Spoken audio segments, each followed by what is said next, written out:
Okay, so this video is called The Real ID, 5G, and Indict Hillary.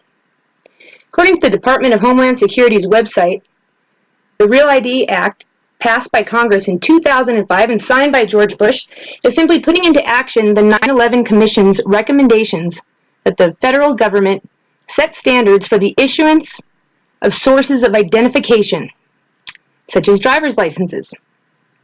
So, the 9/11 Commission, after 9/11, they're putting this, the Real ID Act of 2005, okay?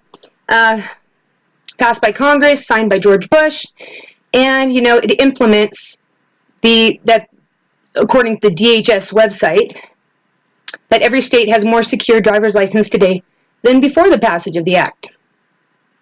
Now, security, that always sounds good, doesn't it? But it's always a trap. Every time that they offer us something to give us safety or security, it ends up being bullshit, right? Just an excuse to take away our constitutional rights. The Real ID is marketing itself as being sort of like a national identification system that can sort of do away with passports and other forms of documents that you might need to travel or what you might need to do. They're kind of trying to imply that it's going to assist with gun safety, maybe bolster border control. It's not going to do that. And that the Real ID card will make it more difficult for terrorists to navigate freely in the United States. Now, keep in mind that right now, the FBI and DHS are already using the DMV databases, right, with all the facial recognition software, as it is. We already have so much surveillance, and yet terrorist acts are not stopped. So the Real ID is not going to do that. Moving on. It's just another mechanism of control to acclimate us to accept and embrace ever-increasing forms of invasive and endless surveillance, including and in particular bringing about the age of biometric surveillance. And I really think that's one of the main things to keep in mind with the Real ID is that it's all about shifting us to biometric surveillance and away from hard documents. So, sorry, I wrote this down, so I'm just kind of reading over this.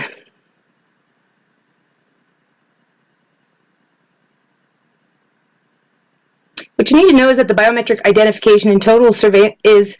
Okay, so what you need to know is that biometric identification and total surveillance are really the end goal with 5G and the Real ID.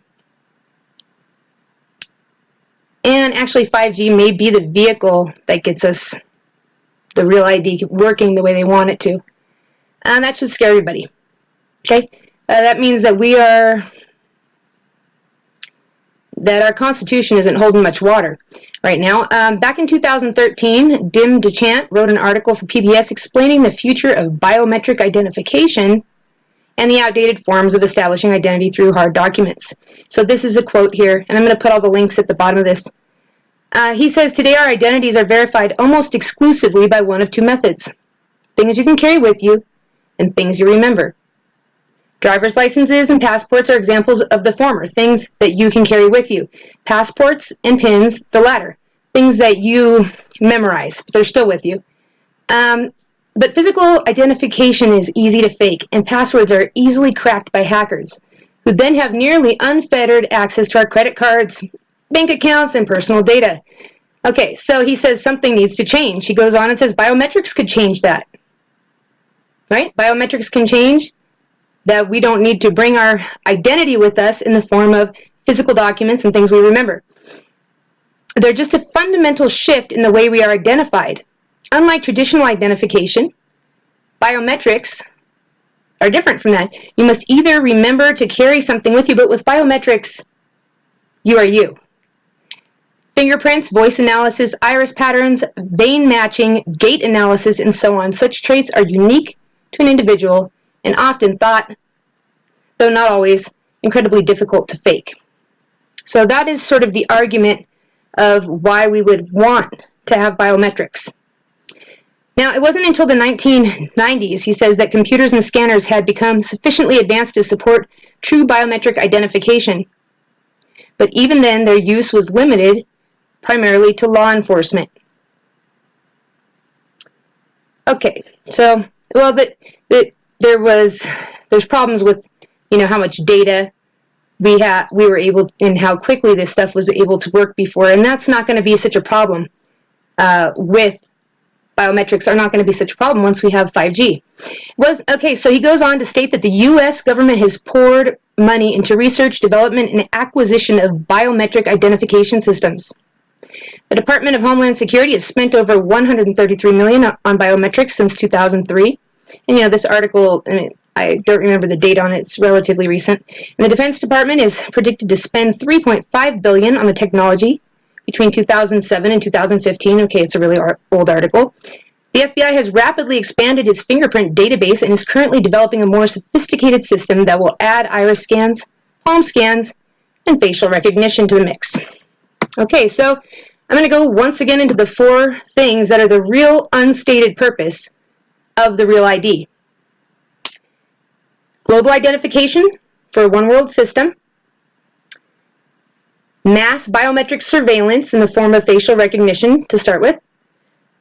The MRZ, or the machine-readable zone of a Real ID card, is not being encrypted intentionally, so they will get hacked, causing the public to cry out and say, give us a biological marker that can't be hacked, like maybe one that's implanted. And lastly, the Real ID card will eventually be required, in my opinion, in order to buy, sell, and travel freely. And if it's not the Real ID, it will be something very similar. If the Real ID is not actually it, then it's something warming us up for what it is. Okay, so here's my first case. So if the Real ID cards are meant to be used as a global identification system, not as a national form of identity, that we could use throughout our entire country. It also violates state rights, by the way. But the Constitutional Alliance has a good website, and I'm going to quote them here too. Both Interpol and NELITS, now called International Justice and Public Safety Network, have and are using the standards of the ISO for collection and sharing of biometrics. What's the ISO? It's the International Organization for Standardization. So the international, global, organization for standardization. This happened, by the way, back in accounting several years ago. I had taken an accounting class in college, and they had switched, by the time the class started, from teaching American economics, typically how they would do it, to teaching beginning to teach this international system of, accounting that's accepted worldwide. So, anyways, here we go. They set the standard for the collection of information and documents needed for global ID. It is these ISO standards that the Real ID are adopting and complying with, not a set of standards Americans came up with or even voted for. In fact, the Real ID is un-American in principle. It violates the 4th Amendment, by the way. The following is a quote from realnightmare.org regarding the passage of the Real ID Act of 2005.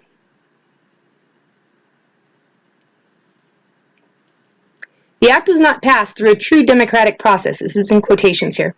It was slipped through Congress in May of 2005 in a must-pass Iraq War tsunami relief supplemental bill. As part of the deal reached between the powerful representative, James, I'm not going to say his name right, Sensenbrenner, a Republican from Wisconsin, and the congressional leadership, there was no time for sufficient consideration of the Real ID Act and its sweeping implications. In the Senate, there was not even a single hearing held on the act. The result is that Real ID lacks the legitimacy that comes from having been studied, debated, considered, and directly voted upon by American elected representatives. That was a quote from realnightmare.org. So that's the first thing. The standards for the type of documentation that's being required for the Real ID card are the International Organization of Standardization, the ISO's standards, right? They're not American standards. It's us adopting global standards for identification. Now, as far as the biometric surveillance, Real ID cards enable the use of mass biometric surveillance. By digitalizing all ID photos and ridding the state DMVs from continuing to use analog photos by the edict of the 9/11 Commission. In compliance with international standards of identification, to the detriment of our privacy and because analog photos cannot be used reliably with facial recognition software. That's really the big part of the problem there, is that a lot of DMVs used to use sort of like, photographs that were not high resolution digital photographs. They would use analog photographs, which were fine for physically identifying somebody with your own eyeballs, right? But in order to enter your information, your face, into a facial recognition software, right, they have to have a high-resolution digital copy. So the Real ID card enforces that digital high resolution that can be uploaded into facial recognition software. So that's the first thing.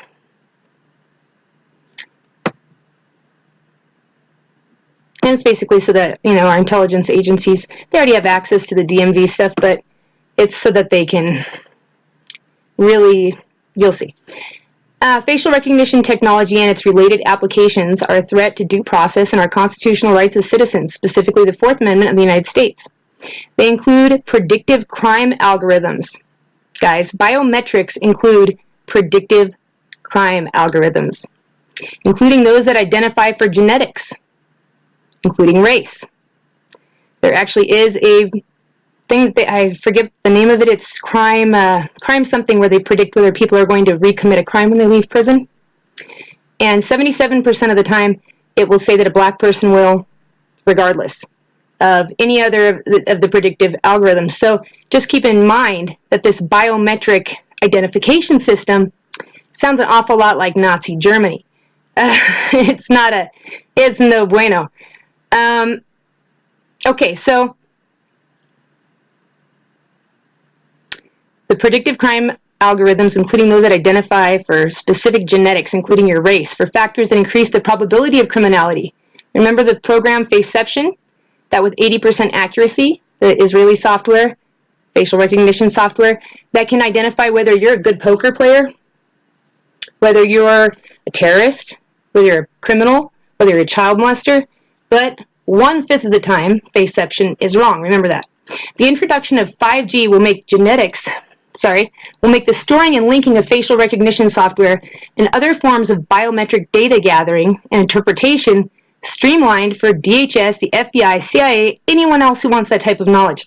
Keep in mind that there are many, many, many more small handheld devices that will be able to read biometric markers from video cams, cameras installed in movie theaters, cell phones, every device that you can think of that uses the internet with the upcoming 5G, because it has a lot more data, it has lower latency, so it's just faster and it has more data. Soon the linking of that's my quick version of it, soon the linking of all these devices into a massive database will be made easier by 5G. Now, going on to the machine-readable zone of the Real ID card, not being encrypted, is going to lead to inevitable hacking into the databases, and increasingly the call will be to have a physical biometric identification system implanted directly in the body to avoid having your identity hacked. Now, this is where I'm going to go with the final goal of Real ID, and if they don't use Real ID to do this, they will come up with the next thing that will be sort of the evolution of Real ID. It's going to be used eventually to buy, sell, and travel. It's already being talked about that it will be used for travel, gun purchases, things like that, but I'm going to quote from pandasecurity.com. While the Real ID technology is not known to scan your face, but just picture it. Its introduction, it doesn't scan your face itself, it takes other digital images of your face. Its introduction into the US is almost matching with the timing of the facial scanning boom that we are currently experiencing. Facial recognition is one of the leading selling features of Apple's most expensive cell phones. And the next quote is from an article by zdnet.com.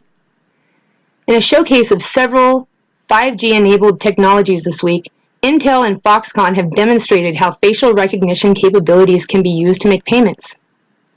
Such pay-via-face identification technology could allow consumers to make payments for entertainment and retail services using Intel's multi-axis edge computing MEC 5G solution along with advanced facial recognition technology and artificial intelligence. MEC and facial recognition systems used in smart retail can complete the payment authentication process within 0.03 seconds.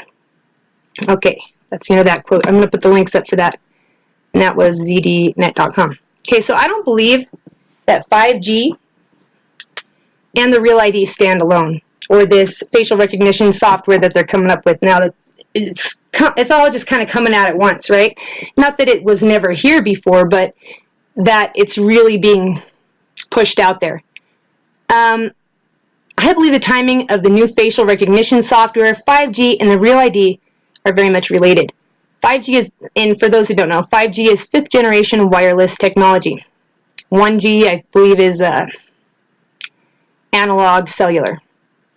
So, if you're looking for a good overview, by the way, of the potential biological dangers of 5G, the American intelligence media posted a great article and video on the subject. It's actually really good. I read the article, I didn't watch the video though. But for this video, I'm just going to focus on some of the applications of the 5G technology. Firstly, driverless cars. Second, virtual reality. Third, all these things enabled by 5G. Third is facial recognition software. Fourth is to gauge your emotional state and identify possible political dissidents. So I'm going to go over those 4 things about 5G real quick. This is a quote from Sasha Segan in his article, What is 5G? Driverless cars may need 5G to really kick into action. Our editor, Oliver Rice, explained after CES this year. The first generation of driverless cars will be self-contained, but future generations will interact with other cars and smart roads to improve safety and manage traffic.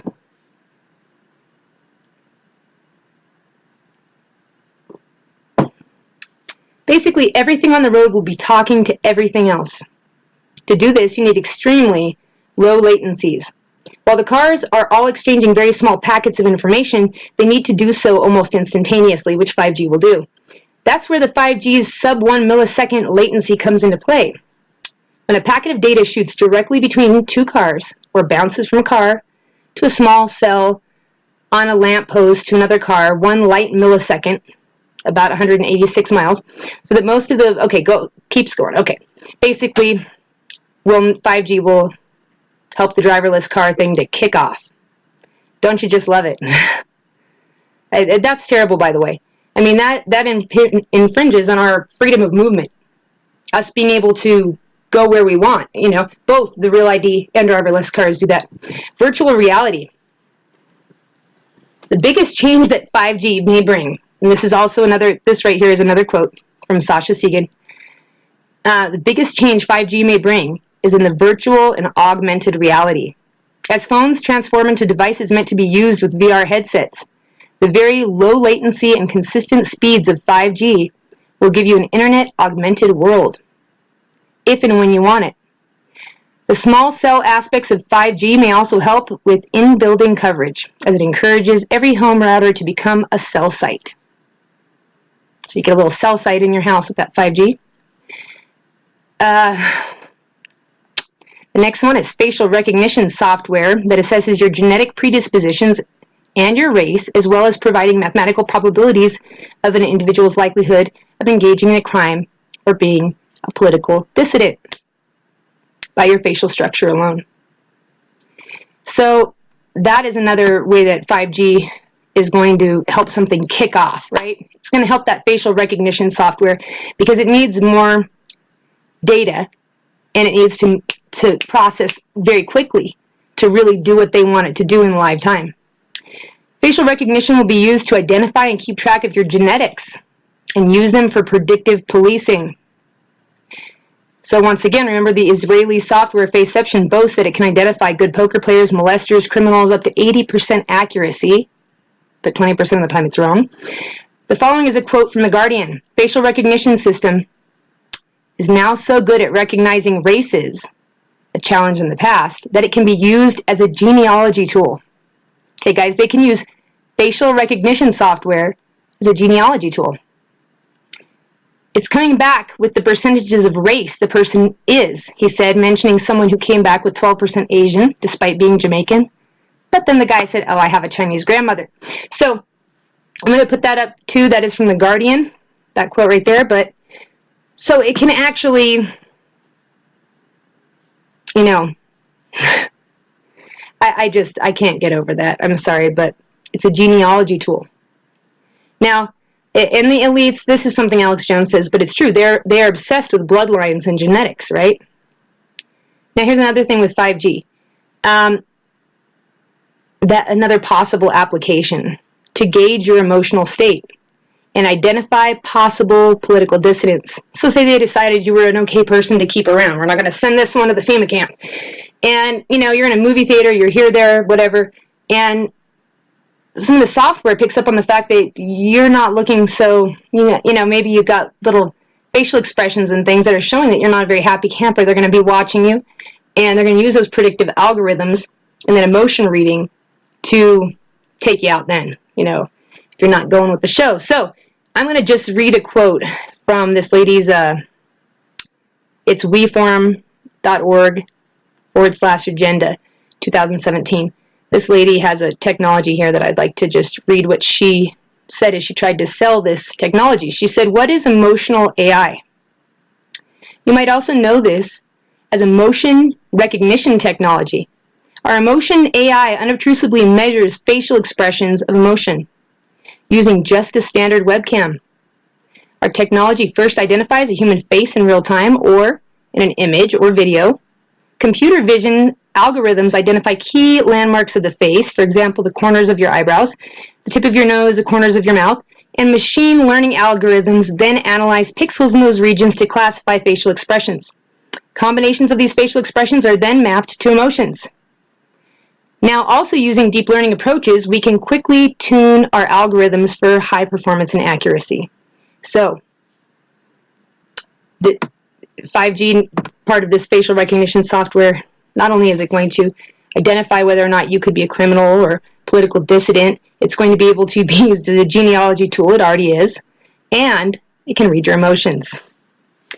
So 5G will be the largest, beast-sized, to be exact, mass surveillance program ever initiated. There's going to be no hiding.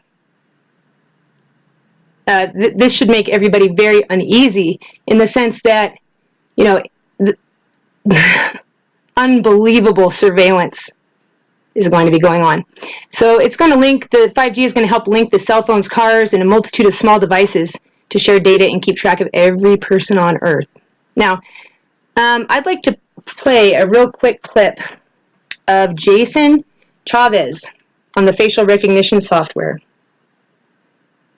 And I am having a hard time with the live stream to pull it up in front of you, so what I'm going to do is I'm just going to play it for you. Hopefully you can hear it. Correct? That is correct. So, why not collect everybody's fingerprints? That would be an investigative lead, right? Wouldn't it be easier if you had everybody's fingerprints? Why not collect everybody's fingerprints?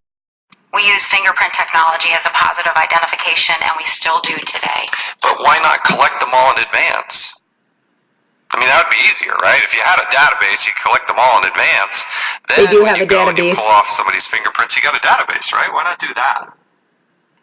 Fingerprints are collected with a criminal mugshot for an arrested purpose, for a law enforcement purpose. By the way, he is questioning her on this Real ID business here. And he's saying, well, why don't you just have a database of fingerprints, right? Well, they already have that, of course. But you see the difference, right? Somebody's actually arrested, then they take their fingerprints. Somebody who is actually convicted, then you then you have your fingerprints. But why not get them all in advance? What if we had all 330 million Americans' fingerprints in advance? That would be easier, wouldn't it? It would be easier, right? Hold on, guys.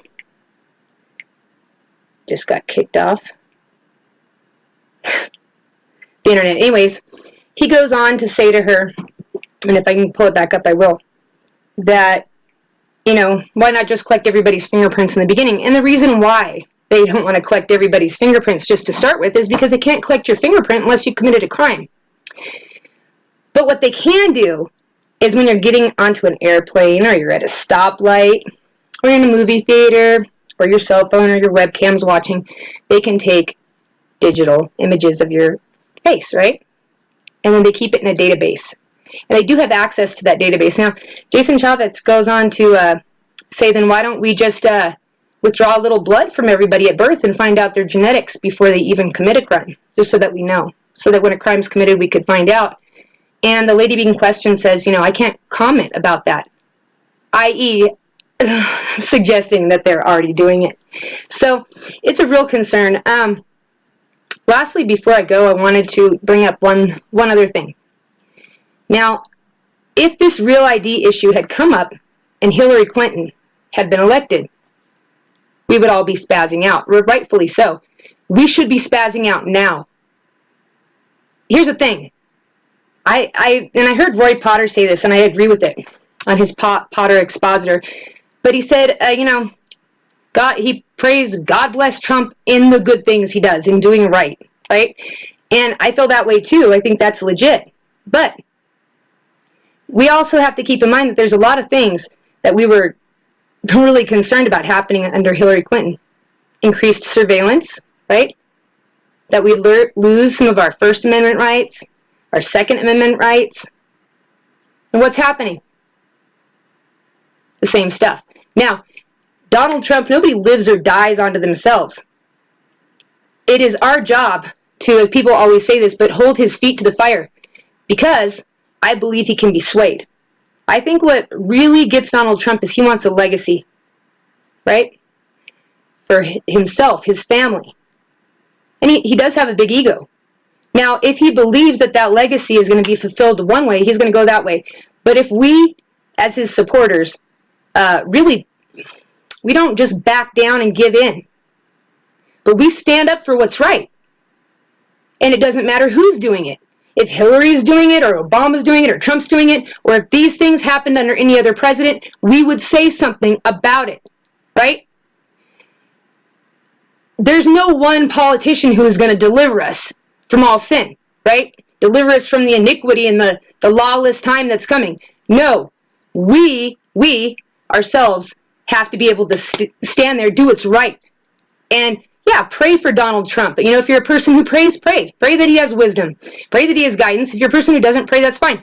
But yeah, hold his feet to the fire. Criticize him. We're not a cult of Donald Trump, right? And so that's kind of what I wanted to say about that. It's time to indict Hillary Clinton. And you know how they say, don't burn your bridges or whatever?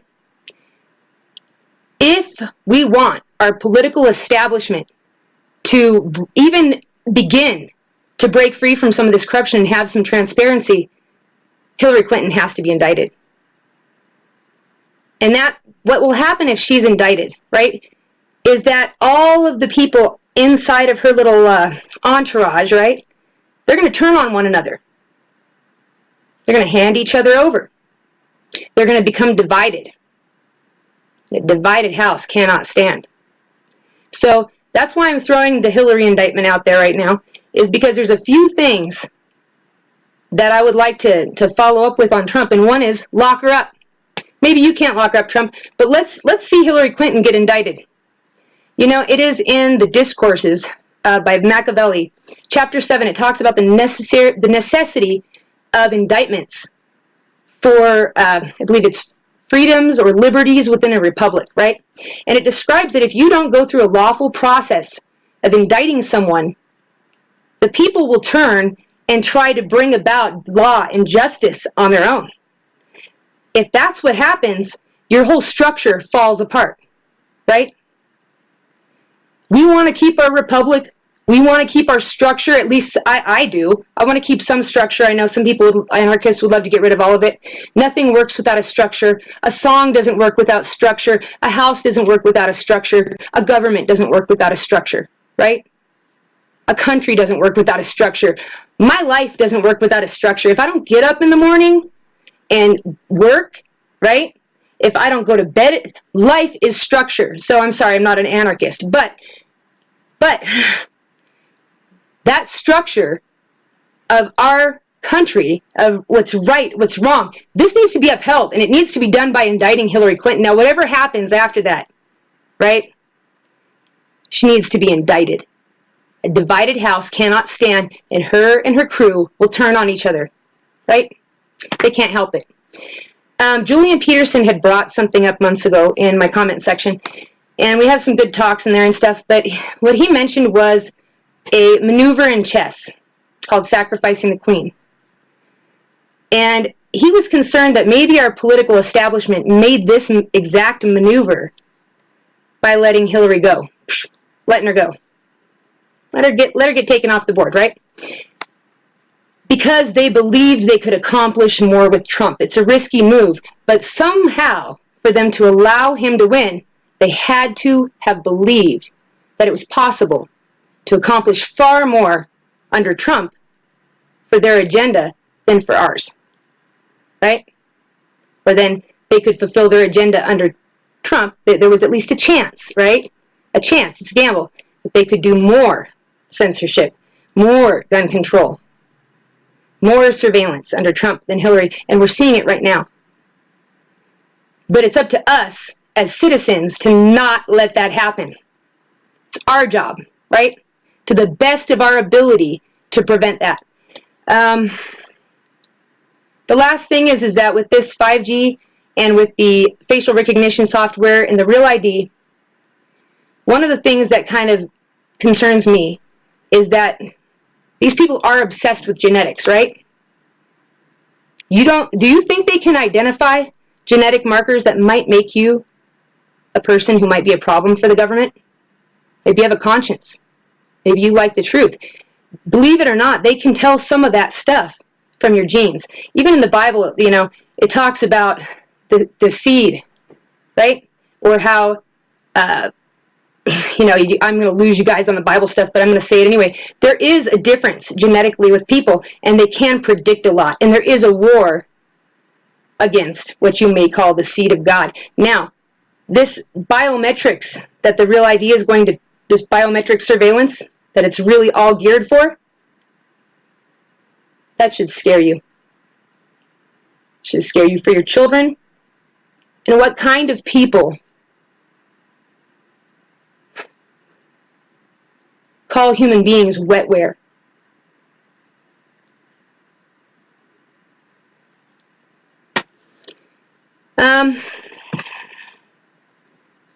I'm going to look at the comments real quick, and then I have to sign out here, guys. Hi, Kevin. Crash Magnet. Hey, guys. How you doing? Let's see if I can, if I can read these.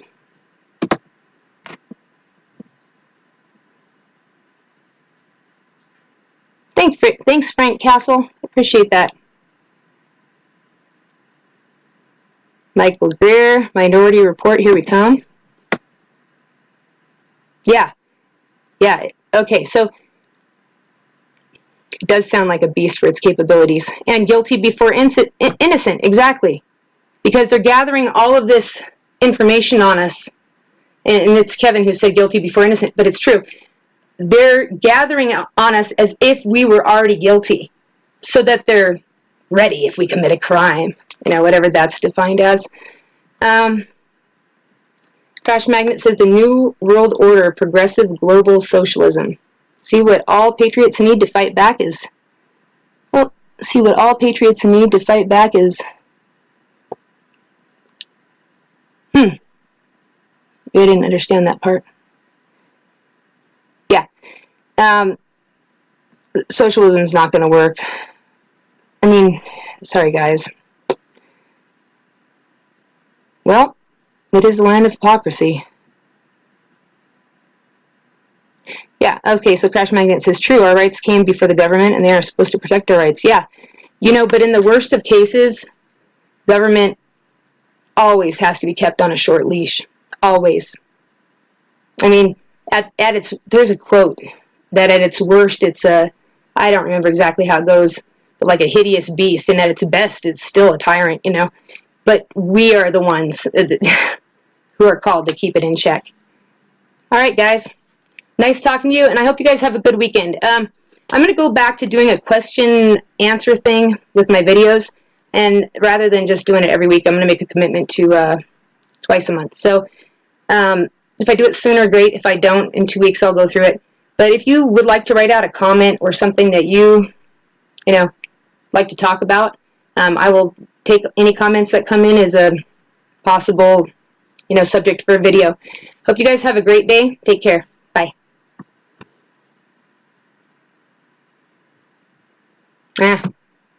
Sorry, I say bye and I have to turn the live stream off.